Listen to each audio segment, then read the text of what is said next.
और जैसे गोविंद ने चरण दबाए, उनके नेत्रों से आंसुओं की बूंद निकलकर अर्जुन के चरण पर जैसी गिरी, हड़बड़ा के अर्जुन उठे, ये क्या हो रहा है प्रभु? गोविंद बोले, इसीलिए तुम मुझे बहुत प्रिय हो अर्जुन, तुम महान हो, रोम रोम में तुमने बसाया है मुझे, ऐसा भक्त मुझे अति प्रिय होता है। प्रभु ने गले से लगाया, 7 भोग लगाया। आदरणीय सूत जी कहते हैं कि अर्जुन तो ऐसे रम गए द्वारिका में कि उनको कुछ भी याद नहीं है, हस्तिनापुर इंद्रप्रस्थ कुछ भी स्मरण रहा ही नहीं। और यहां द्वारिका में परिस्थिति ऐसी बन गई महाराज कि धीरे धीरे धीरे धीरे कई समय निकल गए और स्थिति ऐसी बनी कि यदुवंशियों ने संतों का अपराध कर दिया। विश्वामित्र, असित, कण्व, दुर्वासा, भृगु, अंगिरा, कश्यप, वामदेव, अत्रि, वशिष्ठ और नारद, ये संत लोग बैठे थे। धूना लग रहा था। बच्चों ने वो पोटला बांध करके पेट पर साम के उनकी मजाक उड़ा दी। संतों ने यदुवंश के विनाश होने का शाप दे दिया।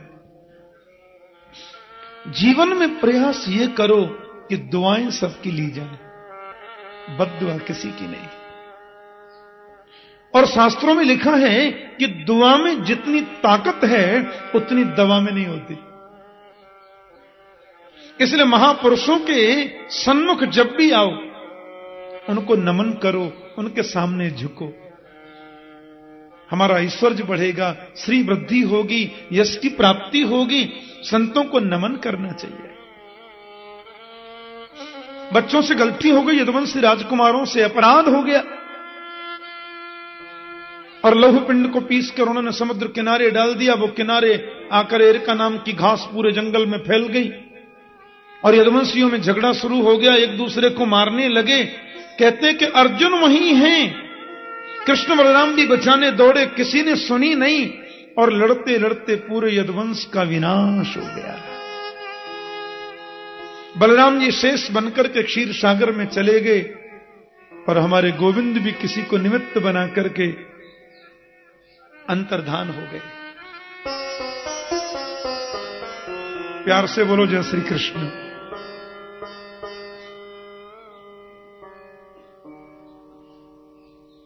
अर्जुन तो गोविंद की भारजाओं को लेके आ रहे थे वृंदावन।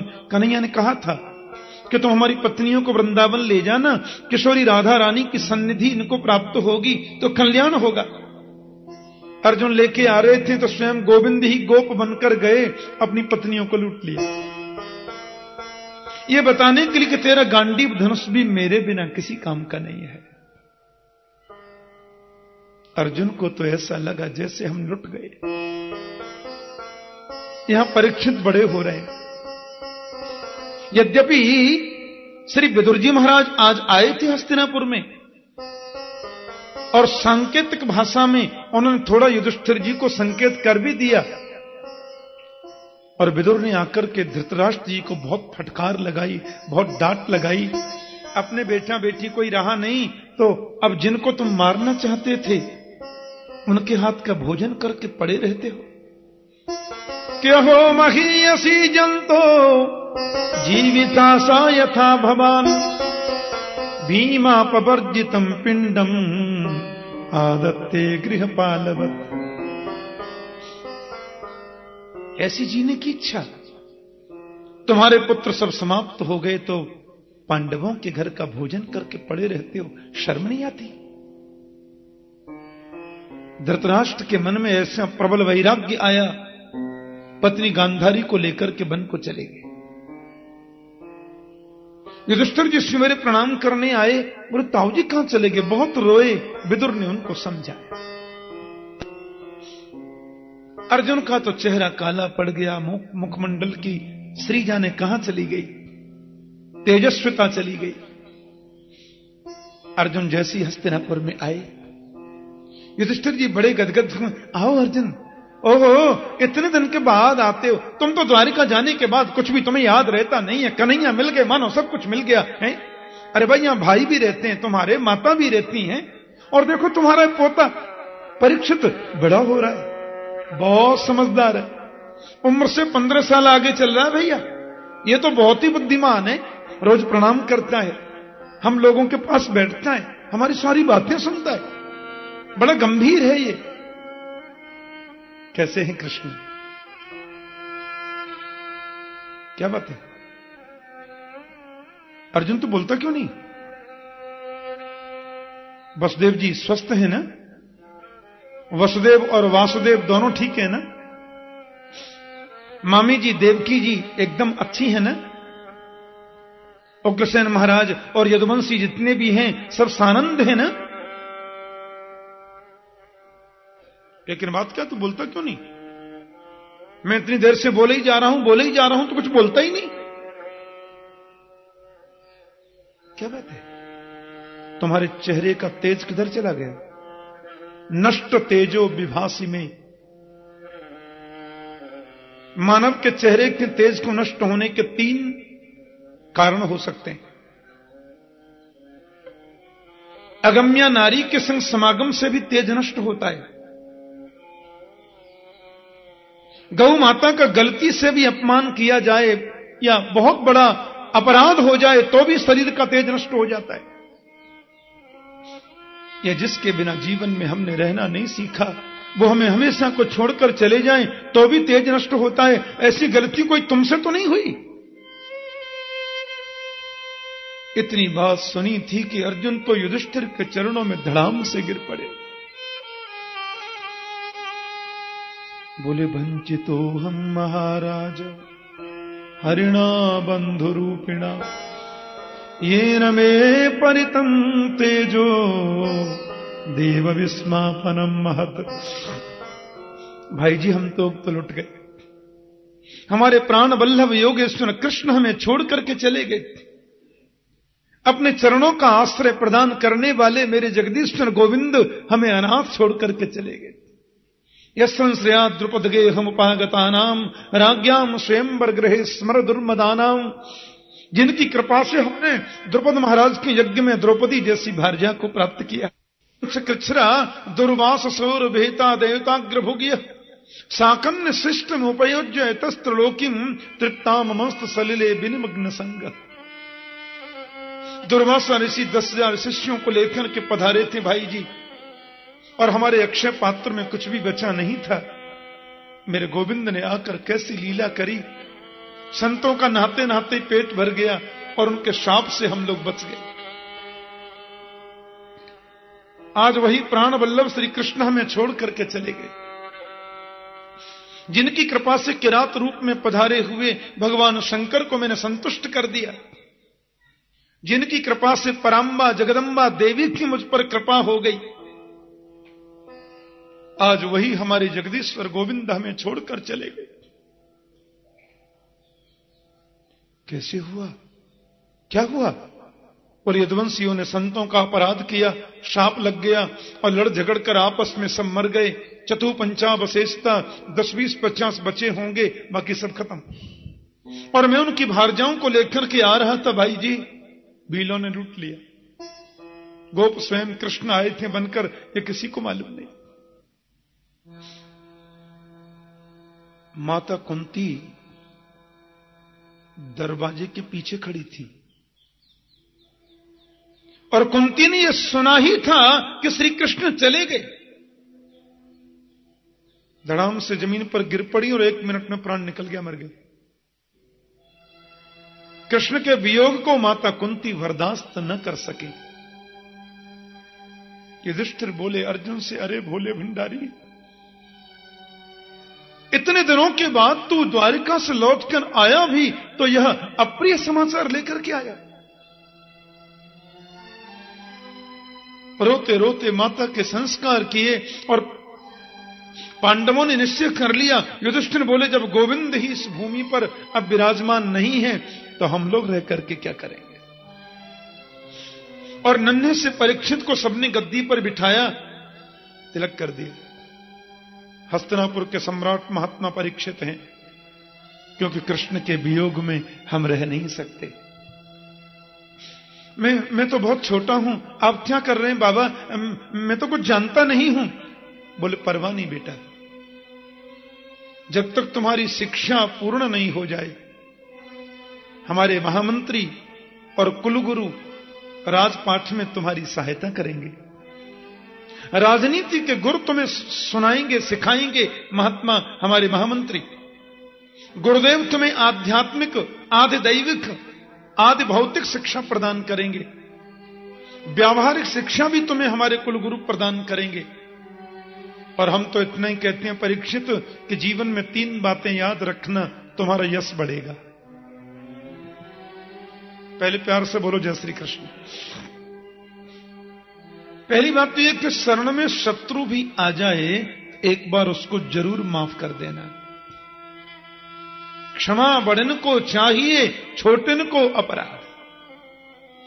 शत्रु भी एक बार शरण में आवे तो उसे तुम्हें क्षमा करना ही चाहिए, एक बार तो कम से कम। और दूसरी बात, अतिथि का हमेशा सत्कार करना। घर में संत पधारे, विप्र पधारे, अतिथि आए, उनका कभी निरादर मत करना बेटा। तुलसी या संसार में सबसे मिलिए धाय, ना जाने कहीं रूप में नारायण मिल जाए। अतिथि का मतलब क्या होता है? मैंने आपको फोन कर दिया, मैं इतने बजे पहुंच रहा हूं, आप मेरा स्वागत करने पहुंच गए तो मैं अतिथि हूं ही नहीं। अतिथि का मतलब होता है जिसके न आने की तिथि निश्चित है और न जाने की तिथि निश्चित है। अतिथि, न तिथि, अतिथि। जिसकी कोई तिथि निश्चित नहीं है वो अतिथि है। और अतिथि का सत्कार करना तो मानव मात्र का कर्तव्य होता है, अवश्य करना। और तीसरी बात, आंखों के सामने कभी पाप होते नहीं देखना।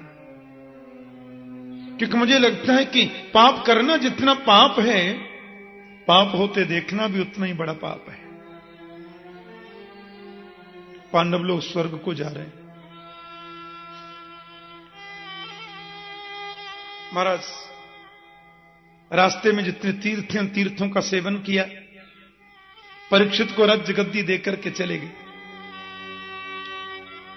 और बद्रीनाथ धाम से आगे अलकनंदा का आश्रय लेते लेते जहां से सरस्वती नदी का उद्गम है, उधर से बाईं तरफ स्वर्गारोहण करने लगे।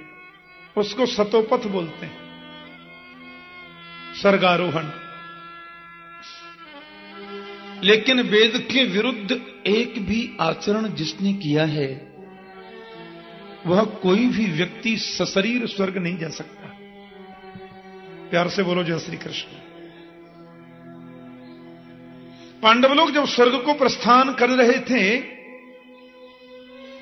तो नकुल सहदेव दोनों बीच में गिर पड़े और मृत्यु हो गई। भीमसेन ने पूछा, भाई जी हमारे लघु भ्राता ये नकुल सहदेव की मृत्यु, ये क्यों, क्या हुआ, क्यों मर गए? बोले, इनमें एक को सुंदरता का अभिमान था, एक को गणित विद्या का अभिमान था, इसलिए सशरीर स्वर्ग ये नहीं जा सकते।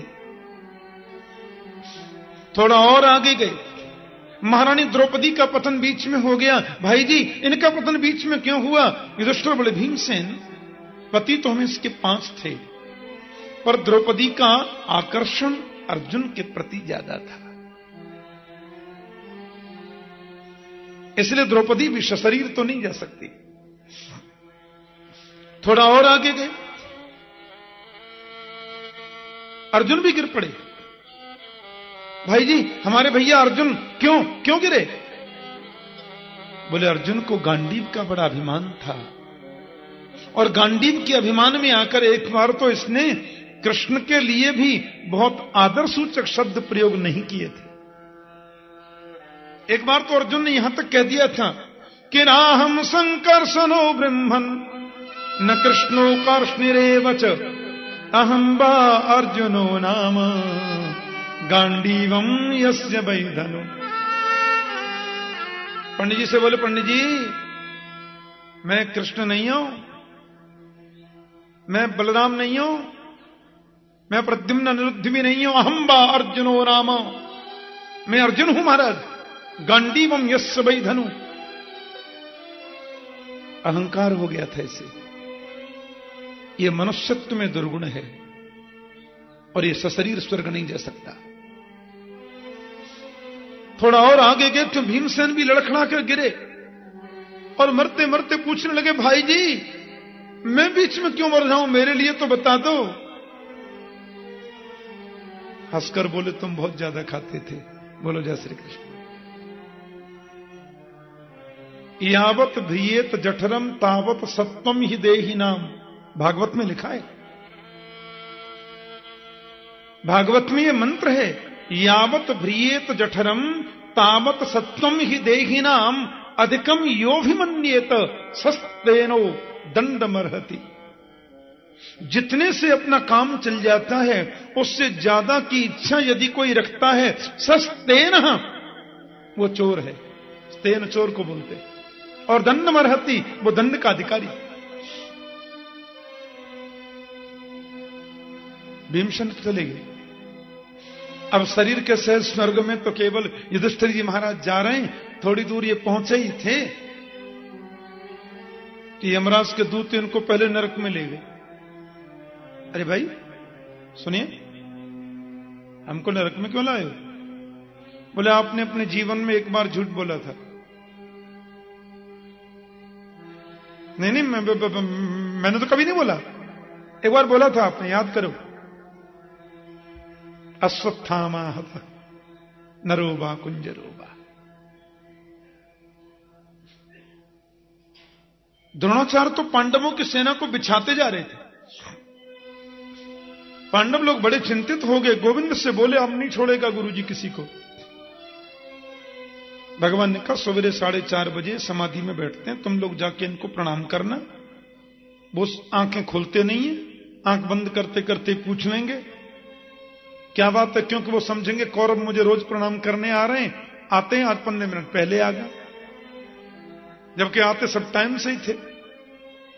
सवेरे 5 पांडव गए और भगवान भी गए थे पीछे पीछे। गुरुजी को प्रणाम किया। द्रोणाचार्य समाधि में थे। ठीक है, प्रसन्न हूं, क्या चाहिए बोलो। सिखा पढ़ा के भेजा था कन्हैया ने। पांडव बोले, गुरुजी हम जो मांगेंगे। हाँ मांगो मांगो, क्या चाहिए बोलो। बोलो गुरुजी ये बताओ तुम मरोगे कैसे। बोलो जय श्री कृष्ण। गुरुजी से पूछ रहे हैं आप मरोगे कैसे। द्रोणाचार्य आंख खोल के देखिए, अरे तो पांडव है, आज जल्दी आ गए। कौरव रोज जाते थे ना प्रणाम करने, पांडवों को आज पहले भेज दिया प्रभु जी ने। अब हां कर चुके हैं, नहीं कैसे करें। द्रोणाचार्य जी ने कहा, पहले तो मैं ये पूछना चाहता हूं कि तुमको यहां भेजा किसने। देखा दरवाजे के पीछे की ओर श्रीमान जी खड़े थे, हवा से पीतांबरी दिख रही थी थोड़ी थोड़ी। द्रोणाचार्य समझ गए।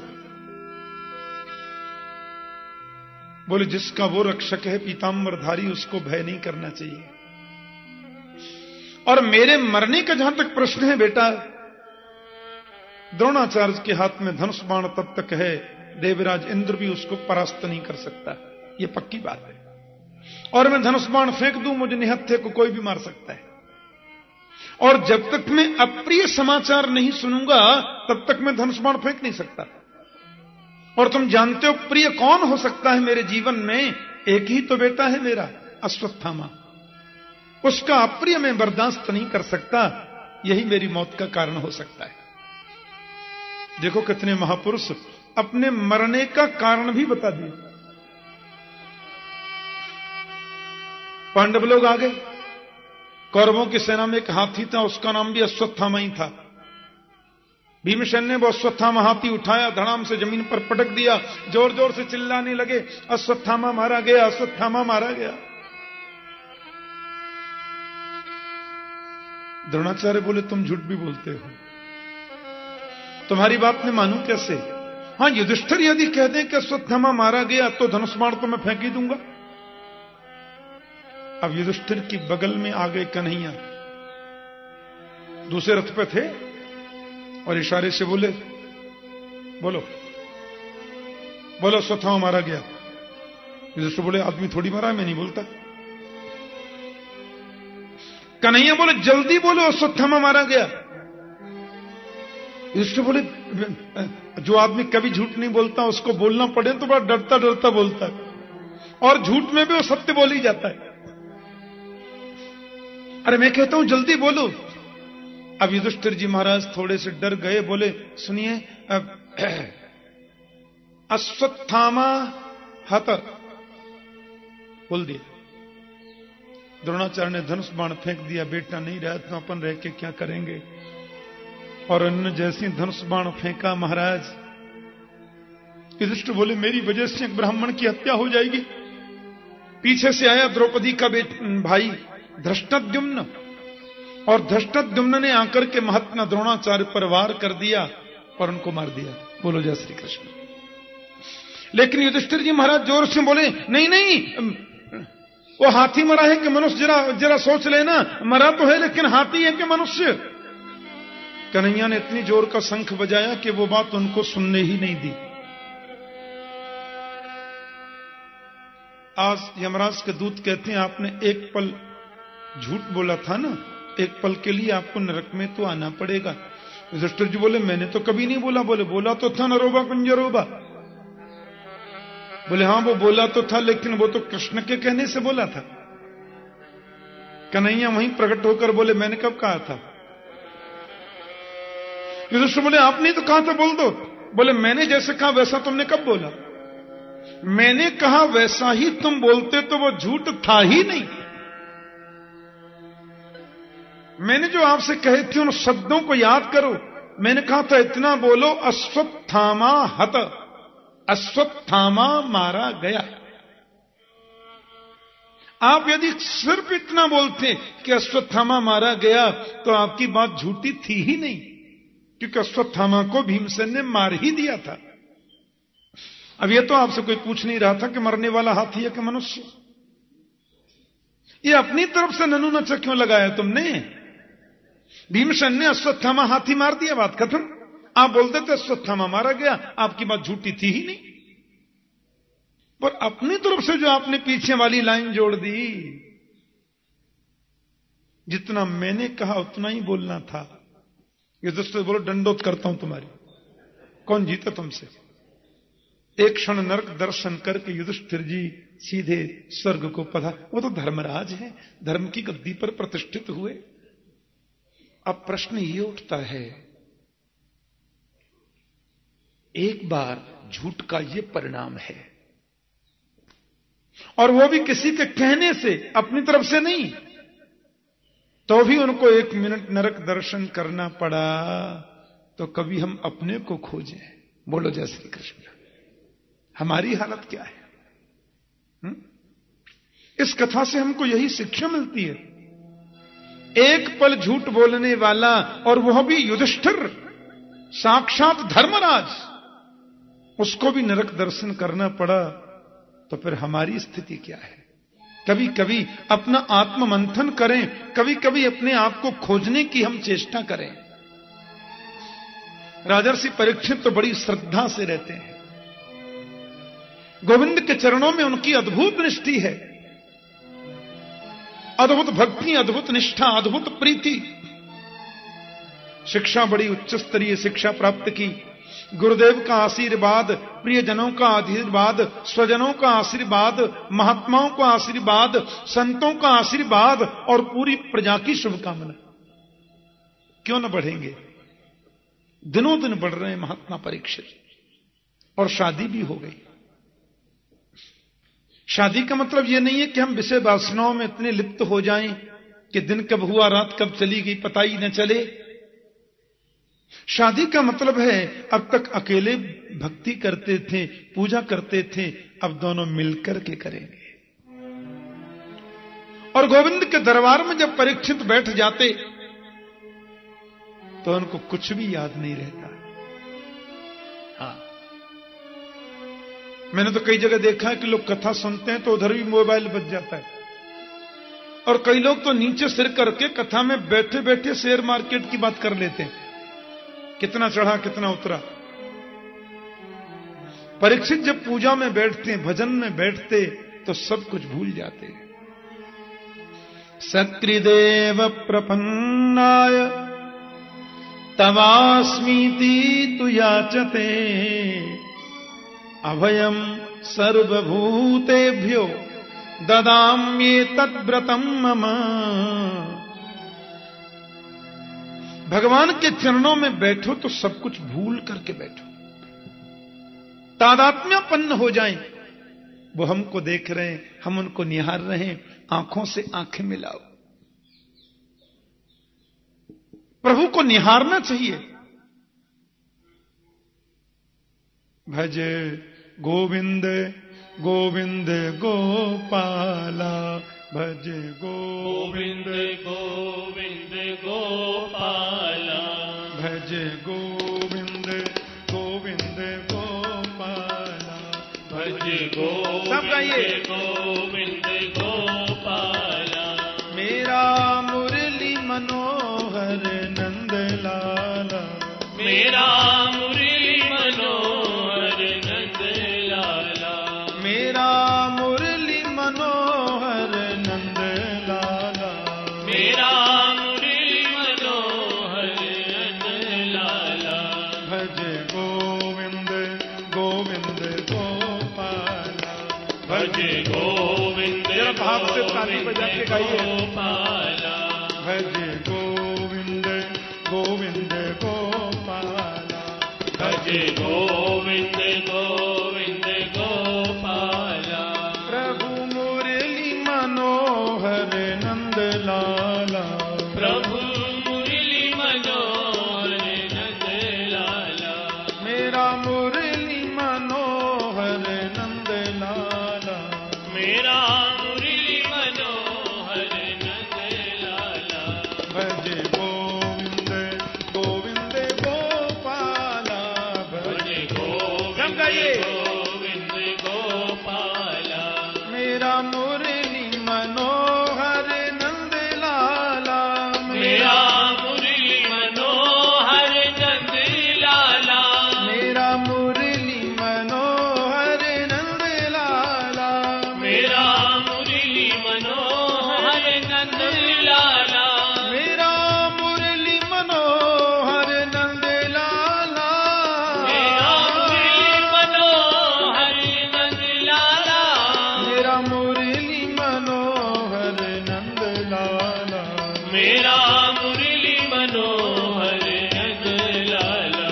भज गोविंद गोविंद गोपाला, भज गोविंद गोविंद गोपाला, भज गोविंद गोविंद गोपाला, भज गोविंद गोविंद गोपाला। वृंदावन धामनी को, ब्रज को विश्रामनी को, श्यामा और श्यामनी को, मंदिर आनंद को, काली धाननी को, यमुना को नीरनी को, रेणुका को खाननी को, साधनी को कमनी को, राधा कृष्ण कुंडनी को, वृंदावन चंदनी को, राधा कृष्ण कुंडनी को, भक्तन को संगनी को, गौर श्याम रंगनी को, अंग युग चंद को, नील पीत कटनी को, बंसी बट कटनी को, ललित किशोरी की नटनी को, नंद को,